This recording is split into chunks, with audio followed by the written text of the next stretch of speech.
All right, we're back. New reaction. This time it's Dying Light 2. So, yeah. Just jump right into that. Let's double check something real quick.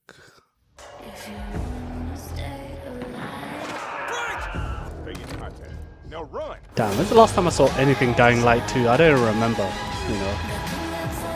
It's been ages. It's legit been ages.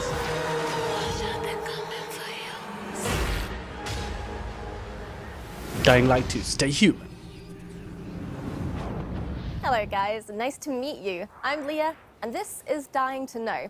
If you're dying to know what's going on in the world of Dying Light 2, then you're in the right place. Here we'll be showing you all the news from the latest from I mean, I'm Dying not Light dying world. to We'll be announcing know, a few but I would like to know. contests. We'll be talking to developers, and probably most importantly, we're going to be showing you a brand new gameplay trailer where you can see the current state of the Dying Light 2 game. But first, there's someone here I need to introduce you to. It's Aiden Caldwell. I'm a pilgrim, an outcast, roaming like a Japanese Ronin or an Old West desperado. My past is dark, but my future has a tiny, dying light at the end of this tunnel. Hello, guys. My name is Jonah Scott, and I voice Aiden Caldwell in Dying Light 2. But before that, I'm going to host this program with Leia, if you don't mind. My pleasure. Well, I'm ready. Jonah's definitely ready, and I hope you're ready. So if you're dying to know, just like us, then stick with us. The story told in Dying Light 2 occurs 20 years after the events of the first game. And if you're wondering what happened in those intervening 20 years, well, there's no better person to ask than the Dying Light 2 world director, Thomas Gabau, with who I'll be talking in just a moment. And after that, I'll be speaking with Piotr Jamenek, the narrative director of the game, about the characters that appear in Dying Light 2. 20 years, you know. Welcome to the show, Thomas. So the first question I have for you today is, do I need to have played Dying Light 1 to sort of understand what's happening in Dying Light 2? No, actually, you don't. Like you mentioned before, our game takes place some 20 years later, in a world where humankind has lost the war to the virus. So, Right. in a way, you could say that Dying Light 2 takes us to the world beyond the apocalypse. Intriguing. All right, tell me more, please. Well, you remember the events of Heron in 2014. Well, after that, world leaders, they had a tough choice to make. They had to isolate the city of Heron. Right. For that, they created an exclusion zone. Like in Chernobyl, only a lot more people were left to die inside the walls. Yeah, right. So they just isolated the entire city. And did it help? Did it stop the virus? Yeah, for a while it worked. Enough for everyone to forget about it, at least. Only in secret, a handful of scientists continued to study the virus. You know, manipulating its DNA, creating I mean, new 20 years strains. is not a They were long looking for time to commercial forget military about applications. So, you know, they're something doing like it for that. money, really. Yeah, of course. So what happened next? Well, next, the shit hit the fan. Hmm. By Christmas 2021, one of these mutated strains escaped from a level 4 laboratory located near Geneva. We don't really know if this was accidental or not, but this time the virus was much faster than any government. Before the world could react, civilization was on the brink of collapse. People were dying in the streets, capital cities were burning. By the end of 2023, 98% of the population had been lost to the virus. There was a few settlements remaining, but only one 98%. city was still standing. The last bastion of mankind, 98%, or city, jeez. Villador, aka the city. Right, so Villador is what we have left. So that's everything that's happened outside of the city. What actually happens By the way, inside props to Villador? this set, Well, because the it looks city has sick. unique rules. First of all, it's surrounded by seemingly It just impassable looks walls. balanced. And inside the walls, the people that decided to use a radical It's new real weapon nice. against the infection, Oh. which actually gave them the upper hand in the first stages of the pandemic. Okay. But it also created terrifying new monster archetypes. 15 years on, a new equilibrium sort of emerged in the city. By daylight, human factions fight to control the city, and at night, the streets become the realm of these bloodthirsty, infected monsters. Great. Well, that is extremely interesting. Thank you very much, Thomas. And we'll be hearing more about the vibrant and fantastic city soon, I hope. But first, I think we need to hear a little bit more about the characters. Our second guest is a man of two industries, cinema and gaming. In a previous life, he wrote the hit HBO series Wataha? Wataha, yeah. Wataha. And then he moved on to Techland to become a narrative director. Piotr Jamenek. Hi guys, thank you. So we have plenty of time to talk about the rest of the characters in Dying Light 2. There are tons of them. But today I think we want to focus on Aiden Caldwell, the protagonist. You want to talk more about him? Or? Yeah, sure. So Aiden, he's the member of Outcasts, you know, the group of people traveling through this dangerous world of Dying Light 2 called pilgrims, because he's looking for his relative, the person whom he lost many, many years ago, and that person is his only memory from the past, and the only So he's searching, but he doesn't know if this whom Aiden person really is actually Aiden is alive. a really rich, deep character, very much cooler than I am. Oh, no, come on. I mean, he can run across buildings, jump from rooftop to rooftop, use all kinds of weapons. Yeah, well, you know, he didn't have much choice. This world is full of infected, bloodthirsty creatures, so he didn't have much choice. He had to adapt right? to survive. The I weak feel it. die, the strong survive, and Aiden, he just had to be strong. But why did he come like that? Why him? That's the main question of the game, and the player will have opportunity also to decide how Aiden will evolve. Will he help the weak? Will it distract him from his main goal? Or maybe he will just strive to the end of his search as soon as possible. I can't imagine trying to survive or live in a city like that as a lone wolf by yourself without any kind of support. Well, he's not gonna be alone, you know. He will meet many people. But again, depending on the player choices, some of them will become his allies, but some of them will become his enemies. One As of you the can groups imagine, you will yeah. encounter are the Night Runners, the former special force officers who were sick of the army's cynicism and lack of concern for common people. But they were brave enough to help the people during the night. And the night, as you know, is pretty horrifying in the game. Yeah, so Aiden joins them, joins the Night Runners? Oh, that's the question, my friend. The player will have to answer too. I So won't there's spoil the pleasure of discovering Aiden's probably gonna actions and be true motivations, multiple but factions, what I can share with you each is the fact that we with their really own put pros and big cons. effort to make And this depending on who character you and go many with, others you're obviously gonna have complex beef with and another faction. multidimensional. But So there is relationships so much are going to more be to quite discover important during from the looks game. of it. Oh, it's fascinating. Can't wait to learn more. Thank you so much, Piotr. Thank you, thank you. So before we watch the gameplay trailer of Dying Light 2 for the first time, we need to talk about something which is basically at the center of the Dying Light universe, which is The community. Over the past few years, Dying Light has amassed over 23 million players and a 95% positive review rating on Steam. which in Steam Talk is overwhelmingly positive, so bravo. Yeah, we'd like to take a few seconds and thank you guys. Thank you all for being on this journey with us. Thank you for sharing your love with others of Dying Light. And thank you for these great moments spent together. Dying Light 1 has some amazingly creative fans, which is fantastic, pardon the pun, because we're going to be starting a brand new contest which will combine your love of Dying Light with that same creativity. With the release date of Dying Light 2 drawing ever closer, we'd like to extend our hand and invite you to make the community a little bit bigger. If you find yourself skilled in the ways of visual arts, writing, or costumes and cosplay, please join the Dying Light universe. So check out dyinglightgame.com/contest, and if you win, there's a fantastic monetary prize on the line. But also, there's some other great rewards you could be in with a chance with winning as well. Like Platinum Edition of Dying Light. Platinum Look Edition. at this. This is the finest edition of Dying Light ever made. This is the Platinum Edition of Dying Light. This has every bit of content ever released for Dying Light in one place. So it's the Ultimate Edition. Massive. I mean, look at it. Game For of those the you Year who haven't Edition. experienced Dying Light yet, we are introducing Dying Light 1 Platinum Edition. It's the biggest and most complete edition to have ever existed. And we're offering it to you now at an historically low price. All the content, lowest price. There's literally no better time to buy. I'm than gonna now. be You can get it honest on right Steam, now, I have not Xbox, played the and first Dying PlayStation. Light. Get your Platinum Edition of Dying I've Light seen gameplay now. of it. This is the best offer. But I've not played ever. it myself. I guess we don't have time to go over everything. That's But let me in know the down below Platinum in the Edition, comments if but I should jump on is it. everything. This is how it Or just looks. wait for 2.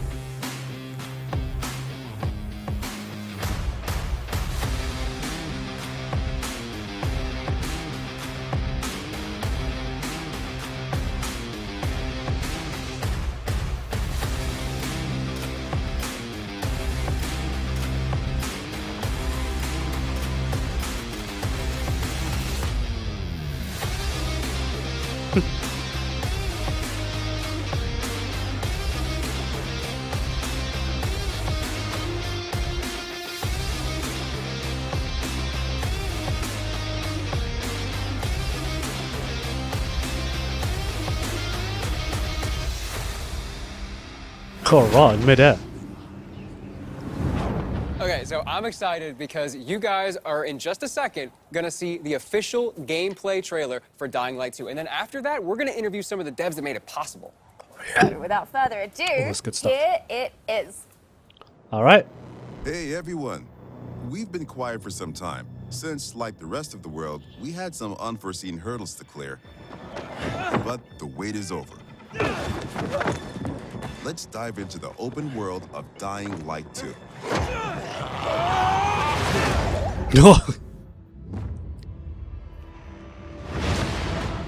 The last slice of Dying Light 2 showcased the mission from the main storyline.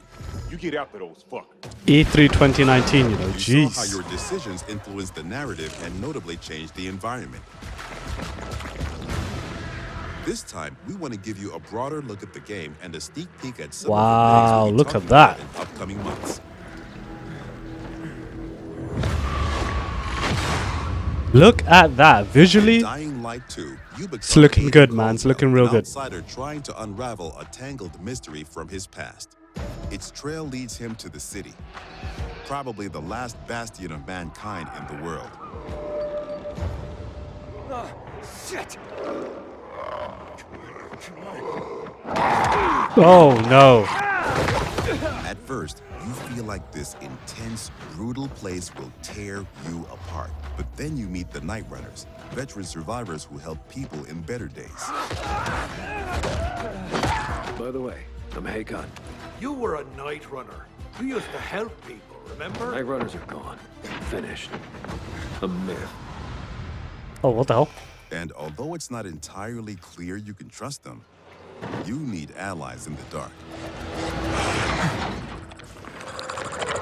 Oh, boy. And these are the modern Dark Ages. It's been 15 years since the apocalypse and the world has changed. The old civilization has fallen, but a new one has been built on its ashes.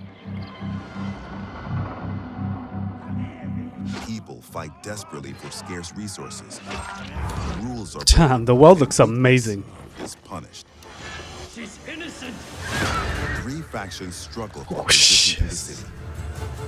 Survivors pride themselves on being able to adapt to any circumstances and cobble together safe zones almost everywhere. I feel like in a different reality, Loyal soldiers, a different dimension, impose their this is version what of law and happened order after and trample all COVID. in This their is literally what happened after COVID. Renegades, ex-prisoners serving their ruthless colonel, seeking to become sole rulers of the city. Where is Wolves? Make him tell me. Use these factions to reach your goal. Help or harm them to reshape the city to your liking. Just remember, each faction contains complex characters. Nosy Parker, ain't ya? Got some kind of bad habit of yours? So, will you follow cold calculation or your heart? The Bazaar needs good people. Help us and you'll find a home here.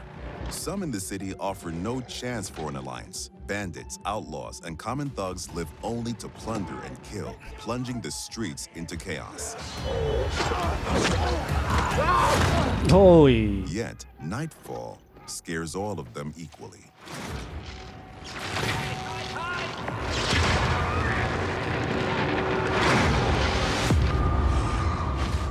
Good night and good luck. Darkness changes the rules of the world. As the light fails, monsters crawl out of hiding to prey on the poor souls caught outside the safety of UV rays. Hordes of infected pour into the Damn, streets look at that like one. decaying lava. The deadly spawn of 15 years of mutation and evolution. Whoa.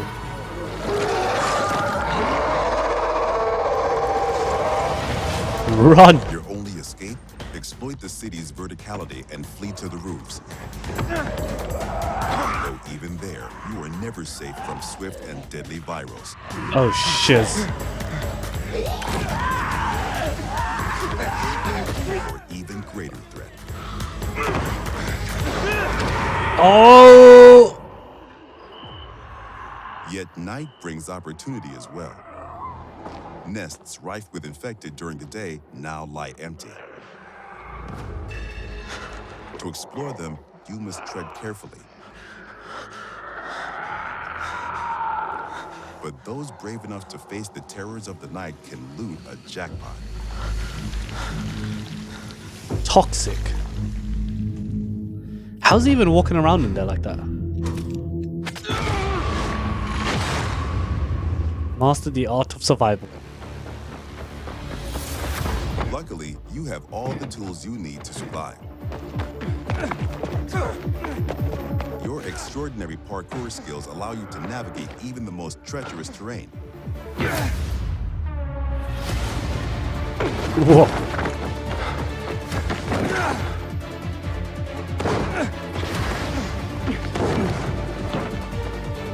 On the roofs, you can count on your parkour acrobatics to save your life. Drop kick. But often, you'll have to face your enemies. I do like me a good drop and kick. Then you have to be smart, resourceful, and determined. We've worked hard on the essence of our combat, making sure swinging a big, meaty weapon is fun, satisfying, and well executed. But even the most brutal fights can be tactical as well. You have multiple ways to hone your skills toward the gameplay Took style his whole that head suits off. you best. Oh, drop kick. It's up to you if you focus mostly on mobility and parkour, or aggressive, blunt force. All of these fools are gonna catch these A hands. crafty approach where the tools you've created get the job done. Every ability you learn can be a game changer and possibly a new favorite move. Things move fast and quick in Dying Light 2. Each moment matters. Each move could mean triumph or defeat. Choose your actions and friends carefully. Everything you do in the city can reshape the gameplay environment, change the course of the narrative, and decide the fate of the city's residents. Oh, But most shit. importantly, you decide your own fate as well. You're about to turn. Make sure to stay human.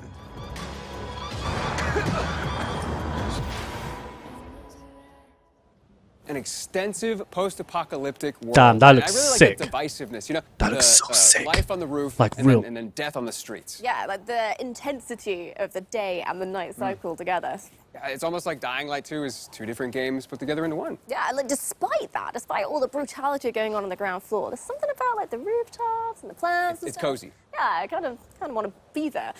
But it does feel like every decision is vital. Like your choices actually do have some consequences. Choices and consequences are incredibly vital to Dying Light 2's gameplay. And we're going to interview some devs and talk about some other very vital gameplay mechanics. Our next guest is Adrian Pizza-Shizevsky. Hi. Hi. Welcome. And that gameplay CEO. looks awesome. I know we can't wait to get our hands No, on it, CCO. but congrats. Yeah, for sure. It looks like you guys have a very unique world and a very unique game. Where y'all get your inspiration from? Oh, that was a research. We did a deep dive into the history of our world, and we found repetitive patterns. We found that people use the same behaviors in the past after the fall of civilization or after the fall of the nation that's supposed to be a backbone of our world. So our approach was super simple. We just copycat those behaviors and attitudes and show you how our world would look like after the fall. However, After it's COVID. kind of obvious that Literally. the main reason that civilization fall is virus pandemic or eventually the economical collapse. pandemic. Yeah, that's basically COVID. the obvious thing. But it's even darker if you connect those things with the research we did at the beginning of the production. So people will question everything. They're gonna blame everything and everyone that's supposed to guide us in our lives every day. So they're gonna blame governments, they're gonna blame law, they're gonna blame science, or even religion. Some people might ask themselves that, where was God when it happened to us, basically, you know? Dang. So I feel that all of those things together creates the sensation that it's a giant step backward for our civilization. So, Dying Light 2 has a subtitle, Stay Human. What does that mean? Well, it's super hard to remember those values that makes us human, so like compassion or support. So The entire fall that those dark times we have is a big test for everyone. And I think it's even harder test because to stay human, people would sacrifice what's the most important for them or sometimes risk their lives. Wow, so that's like really intense. And there's like the obvious like double meaning to it, which is what I was thinking. Stay human, don't become a zombie. Yeah, but one disclaimer, those are not zombies, you know, those are infected people that turn to be a monster. They're just crossing a line, you know, and they're turning to be a monster, you know, because in Dying Light we all infected. Yeah, we all wearing this biomarker, you know it, and you're wearing this, I'm wearing this.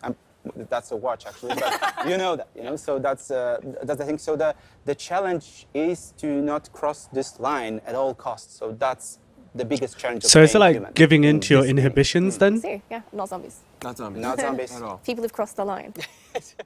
Right, well, fascinating. Thank you so much, Adrian. We're definitely going to be hearing from you again soon. Yeah, thank you so much. We have with us Katarzyna Tarnacka, the environmental He art shut that director. down. Hi. Not And zombies, we have game okay? designer Michał Duzak. Hello. So, choices and consequences. The player has to make a choice, and they have to experience or endure the consequences. What does that mean? Basically, the whole system of choice and consequences is really, really complex. I would say the best way to describe it is that player is making the decisions based on 3 layers. First one are the choices that you do during the main story missions. And those big changes are actually can change the whole game or even how the story ends. The second layer are choices that you do while the quests. And those choices can actually influence the mission itself. And the last one, the last layer is so-called city alignment system. And I, as an open world game designer, would like to focus on. Please do, go on. All right, so water and electricity are basically a key to survive in every world. By restoring it, player can not only unlock the water or electricity in the area, but he can also, based on his decision, assign it to one of the factions, which will influence how the district looks like or who's going to live inside of it. But it also, what is pretty more important for a player, unlock new tools for him, like unique tools for each factions, like car traps, zip lines, or Depending on what each faction has available. To deal with bandits or infected, or simply to move faster through the city. So basically, based on your choices, you shape the game environment, which gives you a different experience every time you start a new game. And what is worth mentioning here that Dying Light 2 is playable up to 4 co-op players. So you can host the game or join other players and see how their choices came up differently to your own. Right. Interesting.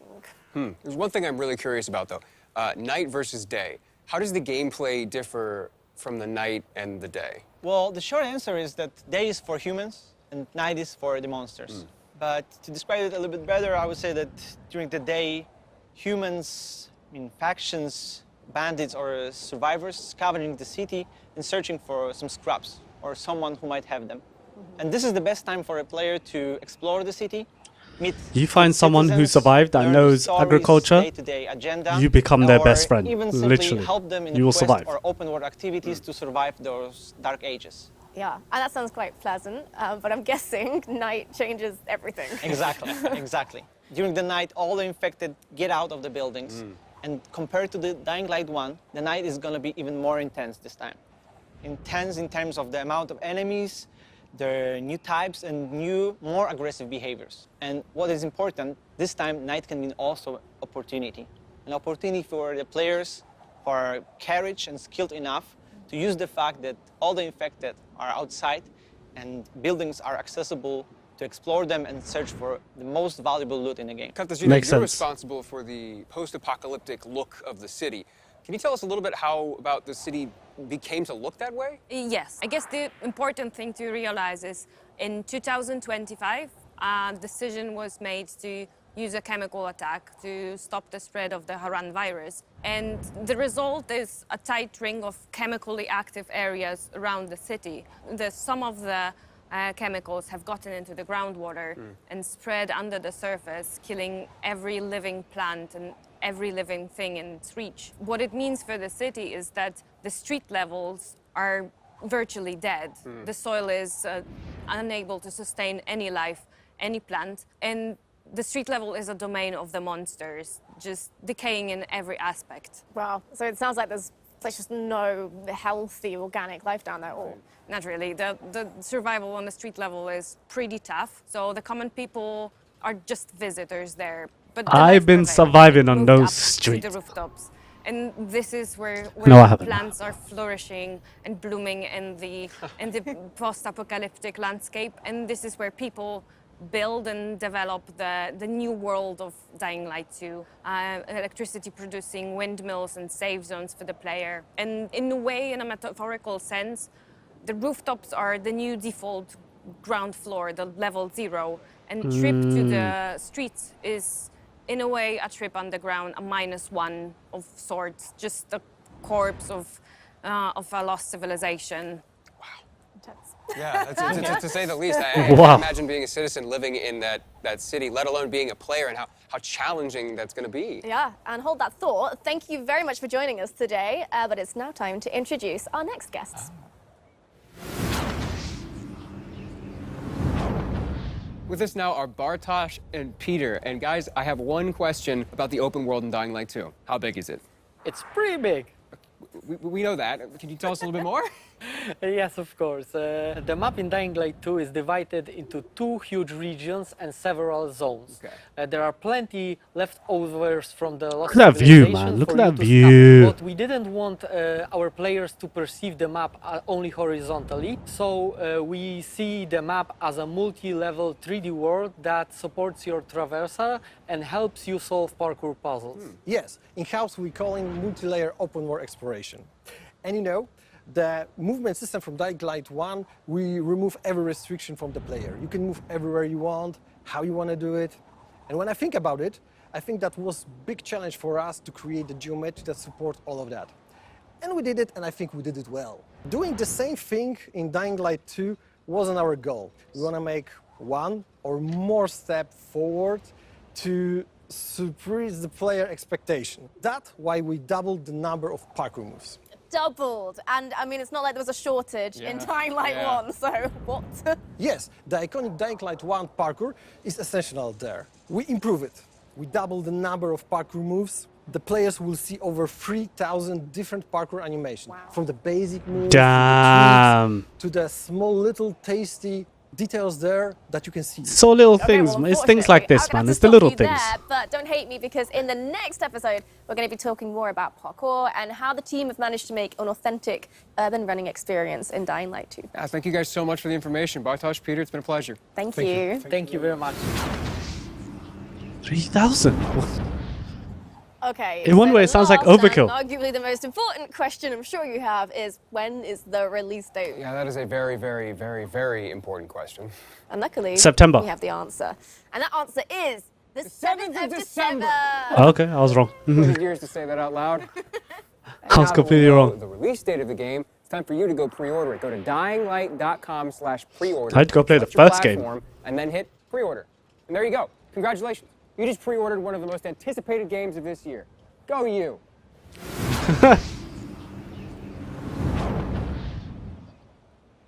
Oh, wow. Ooh, collectors. Well, I've got good news for you then, because this official figurine is part of the collector's edition of Dying Light 2, and you can get one for yourself if you want. Shinobi We'll give Nando. a proper unboxing of the whole set to the professionals, but we do have it all in front of us right now, so it'd be rude not to take a look. You get, in the collector's edition, a concept art book full of stunning artwork from the game. You get this steel book, which will have your game inside it, of course. And you get this interesting little sort of UV flashlight. So, yeah. Cool. It looks like there's all sorts of vanity elements in here, too, like some legendary skin packs, as well as all sorts of digital elements. For more information on these digital elements, please visit the pre-order website. I want this. And I want Dying Light 2. Kind of thought you'd say that. Well, if you're feeling the same way, then I've got good news, because you can pre-order the collector's edition. However, it is very, very limited, so you'll have to be very quick. Rest assured, there will be plenty of the standard edition for your standard gamer, but if you're into special editions, there is a deluxe edition of Dying Light 2 with a steel book, legendary pack, and a digital soundtrack, and much, much more. So to summarize, that's 3 different editions that you can buy depending on what you're after. And if you just can't wait until release to get immersed in the world of Dying Light 2, then why don't you go check out the Techland Gamers and Goodies website for more info. Yeah, this is a program for all gamers, whether or not you want updates on Dying Light 2 with the news, or you want Dying Light 2 items in Dying Light 1. Everyone's going to find something they like there. Yep, and this is just an initial offering as well. Check back later for even more details, more information, and we'll be going through it in future episodes as well. That's it. Don't forget to pre-order the game and take part in our contests. The details are on the game's website. All right. And here's a sneak peek at the topic of the next episode. Thank you for watching, and stay safe out there. Bye. See ya.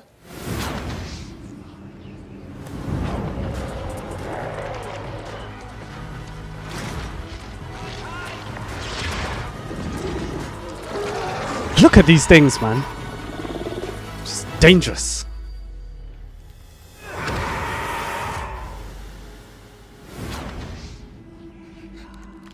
Dying Light 2, stay human.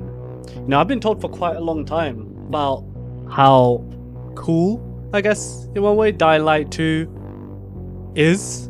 You know, like, I've seen obviously gameplay of it, and I've never really, and in one way, this is obviously just down on me, just took the time to just sit down and have a proper look at it and be like, okay, what's this game really about? And that was really damn cool so far. You know, they're really knuckling down on just making sure getting, you know, obviously the big spectacles right, but getting all the little details correct as well. Like, if they didn't mention that here, I doubt any of us would have noticed that there's 3,000 parkour animations. Like, who even does that? You know what I'm saying? But that was the, I guess, the first episode, which I didn't know they're doing more episodes. It's the first episode for Dying Light 2, Stay Human, Dying to Know. The game's going to be coming out in December, and now my interest has been piqued, so I'm looking forward to future episodes, finding out more about the game, and hopefully eventually swinging me around to go playing Dying Light 1, and then getting Dying Light 2 at the end of the year. But that's it for now. What did you guys think? Are you hyped for the game? Were you looking forward to Dying Light 2? Are you interested in it now? Let me know down in the comments below. If you have enjoyed the video, please do smash that like button and leave a comment down below, as it really does help push the video in terms of the algorithm. And do go check out some of the other awesome videos here on the channel. There's content on the channel every week, so please do that and check out the ones you like. Lastly, please do subscribe to the channel. Keep notifications open. Once again, there's content on the channel every week. Smash that like button, leave the comment below, subscribe, check out the other videos, and I'll see you guys in the next one. Peace.